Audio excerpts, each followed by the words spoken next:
अब बात बीजेपी के मिशन 80 की, जिसे दो दांव के जरिए बीजेपी फतह करना चाहती है। एक तरफ तो ग्राम पंचायत तक पहुंचने के लिए बीजेपी का माइक्रो प्लान तैयार है, तो दूसरी तरफ पश्चिम में जयंत के इनकार के बाद बीजेपी ने जाटों का तोड़ निकाल लिया है। सबसे पहले समझिए कि बीजेपी का माइक्रो प्लान क्या है। 24 के चक्रव्यूह को भेदने के लिए बीजेपी क्या तैयारी कर रही है, अगर ये समझना चाहते हैं तो तस्वीरों के मायने समझिए। यूपी में मिशन 80 के लिए बीजेपी ने एक खास प्लान तैयार किया है। इसके लिए बीजेपी दो मेजर फैक्टर पर काम कर रही है। पहला है माइक्रो प्लान और दूसरा है पश्चिमी यूपी में नया जातीय समीकरण। अब जिन तस्वीरों को देख रहे हैं वो बीजेपी के माइक्रो प्लान का हिस्सा है। इसके तहत 12 अगस्त को अयोध्या में ये कार्यक्रम होगा। वहीं गोरखपुर में 19 अगस्त को इससे जुड़ा प्रोग्राम किया जाएगा, जिसमें सीएम से लेकर डिप्टी सीएम तक मौजूद रहेंगे, जबकि तमाम बड़े बीजेपी नेता भी कमान संभालेंगे। बीजेपी ने मिशन 80 को जीतने के लिए एक माइक्रो प्लान तैयार किया है। दरअसल भारतीय जनता पार्टी अब यूपी की सभी 80 सीटों को जीतने के लिए सभी निकायों के, पंचायतों के, यानी कि जिला पंचायत से लगा के बीडीसी, महापौर से लगा के प्रधान तक को प्रशिक्षण देगी। अब जरा 24 फतेह का बीजेपी का माइक्रो प्लान भी समझ लीजिए। इस प्लान के तहत बीजेपी के 8 लाख जनप्रतिनिधियों को ट्रेनिंग दी जाएगी।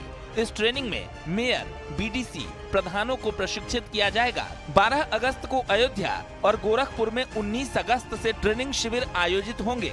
यानी 80 में 80 सीटें जीतने के लिए अब बीजेपी पंचायत स्तर तक उतर चुकी है। 5 अगस्त से गाजियाबाद से कार्यक्रम शुरू होगा और उत्तर प्रदेश के सभी 6 संगठनात्मक क्षेत्रों में यह अभियान चलेगा प्रशिक्षण का। इसमें मुख्यमंत्री योगी आदित्यनाथ, दोनों डिप्टी सीएम, इसके अलावा भारतीय जनता पार्टी के प्रदेश के अध्यक्ष भूपेंद्र चौधरी, महामंत्री संगठन मौजूद रहेंगे। बीजेपी लोकसभा चुनाव से पहले उत्तर प्रदेश में प्रशिक्षित कार्यकर्ताओं की एक बड़ी फौज तैयार कर रही है।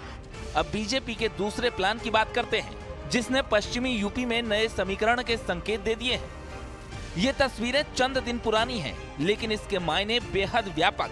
राजनीतिक जानकार मानते हैं कि आरएलडी के साथ आने से इनकार के बाद बीजेपी नए समीकरण साध रही है और इसी के तहत राजपाल सैनी और साहिब सिंह सैनी को बीजेपी ज्वाइन करवाई गई। ये दोनों नेता सैनी समाज से आते हैं। बीजेपी को उम्मीद है कि सैनी समाज के आने से पश्चिम में जाटों का तोड़ मिल जाएगा। दरअसल पश्चिम में बीजेपी को दो चेहरे बेहद परेशान कर रहे हैं। पहला चेहरा आरएलडी चीफ जयंत चौधरी का है और दूसरा चेहरा बीजेपी के ही पूर्व मंत्री रहे धर्मपाल सैनी। लेकिन ऐसा माना जा रहा है कि जिस तरह राजपाल सैनी आरएलडी से बीजेपी में आए हैं, उससे जयंत की कमी पूरी हो गई, जबकि धर्मपाल सैनी की कमी को साहब सिंह सैनी ने पूरा कर दिया। दरअसल पश्चिमी उत्तर प्रदेश में गैर जाट ओबीसी गोलबंदी बीजेपी के लिए जरूरी है। इसलिए बीजेपी पश्चिम में गैर जाट सभी ओबीसी नेताओं को अपनी तरफ जोड़ने की मुहिम शुरू कर दी है।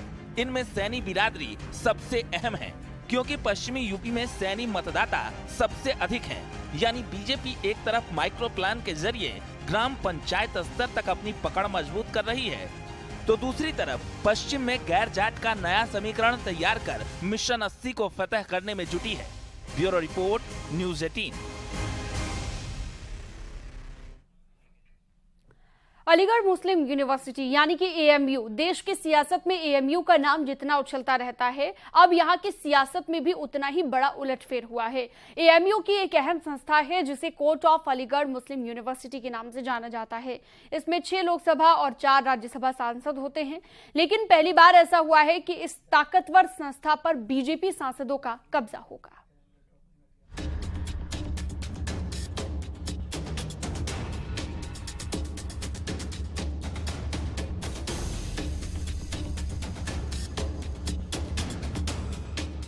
मुस्लिमों के नाम पर सियासत करने वाले, खुद को अल्पसंख्यकों का रहनुमा बताने वालों को जब मौका एएमयू में कोर्ट मेंबर बनने का आया, तो अखिलेश से असदुद्दीन ओवैसी तक, प्रियंका गांधी से शफीकुर रहमान बर्र तक सबने अपना हाथ खींच लिया। लेकिन बीजेपी यहां भी बाजी मार गई। अलीगढ़ मुस्लिम यूनिवर्सिटी में कोर्ट मेंबर के तौर पर बीजेपी के 5 सांसदों ने नामांकन दाखिल किया है। एएमयू में 6 कोर्ट मेंबर के लिए होने वाले नामांकन में बीएसपी सांसद कुंवर दानिश अली ने भी अपना नामांकन दाखिल किया। यानी आसान शब्दों में कहें तो इस प्रक्रिया के बाद एएमयू के कोर्ट मेंबर के तौर पर बीजेपी के सभी 5 सांसद चुन लिए जाएंगे। लेकिन चौंकाने वाली बात है, समाजवादी पार्टी और कांग्रेस समेत तमाम विपक्षी दलों की ओर से इन पदों पर नामांकन नहीं किया गया। कोर्ट के लिए लोकसभा के 6 सदस्यों के चुनाव की लिस्ट जारी हो चुकी है, जिसमें 6 सदस्यों की टीम में 5 भाजपा के और 1 बसपा के हैं, जिसमें भाजपा के सांसद सतीश गौतम, राजवीर सिंह, भोला सिंह और राजेंद्र अग्रवाल और महेश शर्मा है। वहीं बसपा के कुंवर दानिश अली को इस बार मौका मिला है। मुस्लिम समुदाय के मुद्दों पर खुलकर अपना पक्ष रखने वाले विपक्षी दलों की ओर से अलीगढ़ मुस्लिम यूनिवर्सिटी में कोर्ट मेंबर के तौर पर नामांकन दाखिल करने की कोशिश नजर नहीं आई। इतना ही नहीं, असदुद्दीन ओवैसी ने भी एएमयू के कोर्ट मेंबर के तौर पर नामांकन दाखिल करने में कोई उत्सुकता नहीं दिखाई। जबकि एआईएमआईएम के 2 सांसद हैं। ओवैसी और उनकी पार्टी की ओर से आमतौर पर मुस्लिम समुदाय के मुद्दों को पुरजोर तरीके से रखा जाता है। बावजूद इसके उनकी पार्टी ने इस पर ध्यान नहीं दिया। सारे सदस्य मुस्लिम भी रहे तो भी मुस्लिम भी इस देश के नागरिक हैं, निवासी हैं, जिम्मेदार हैं। सवाल ये है कि उसका चरित्र कैसा हो। मुस्लिम भी यदि सदस्य हों तो भी उनको इस बात की चिंता करनी चाहिए कि वो राष्ट्रीय संस्थान के नाते प्रतिष्ठित हो। ये मेरा कहना है। इसलिए ऐसा कुछ नहीं है। अब देखिए, वहां पर आरक्षण लागू नहीं होता है जो नियमानुसार होना चाहिए, चाहे वो अनुसूचित वर्ग का आरक्षण हो, पिछड़े वर्ग का आरक्षण हो। देखिए, भारतीय जनता पार्टी के पास आखिर मुद्दे ही क्या है कि एएमयू कोर्ट में आखिर किनका मनोनयन हुआ, कौन लोग हिंदू हैं, कौन लोग मुसलमान हैं, किसकी क्या जात है, कौन आदिवासी है, कौन दलित है। आज देश में जिस तरीके के हालात हैं, जिस तरीके से बंटवारे करके भारतीय जनता पार्टी राज करना चाहती है, लेकिन वो बेरोजगारी, महंगाई और किसान और मजदूर को नहीं बोलना चाहती। अलीगढ़ मुस्लिम यूनिवर्सिटी में 6 कोर्ट मेंबर के पदों में से बीजेपी की ओर से 5 सांसदों ने नामांकन दाखिल किए हैं। इनमें राजेंद्र अग्रवाल, सतीश कुमार गौतम, महेश शर्मा, भोला सिंह और राजवीर सिंह के नाम शामिल हैं। वहीं बीएसपी की ओर से मेंबर बनने के लिए कुंवर दानिश अली ने नामांकन भरा है।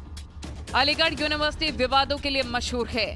जब भी छात्रों के नाम पर मुद्दा गरमाता है, तमाम सियासतदान अपनी रोटी सेकने के लिए खुले मंच से ऐलान कर देते हैं। लेकिन जब बात उन छात्रों के भविष्य की होती है, तब वही नेता पीछे हट जाते हैं और इस बार भी कुछ ऐसा ही हुआ।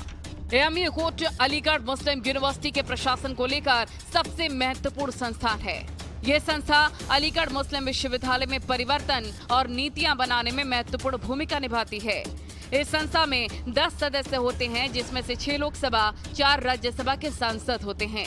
यही संस्था अलीगढ़ मुस्लिम विश्वविद्यालय की कार्यकारिणी का चुनाव करती है और नए कुलपति के चयन के लिए जो पैनल बनता है, इसी संस्था की सलाह पर पैनल के लिए नाम भी विजिटर के सामने पेश किए जाते हैं।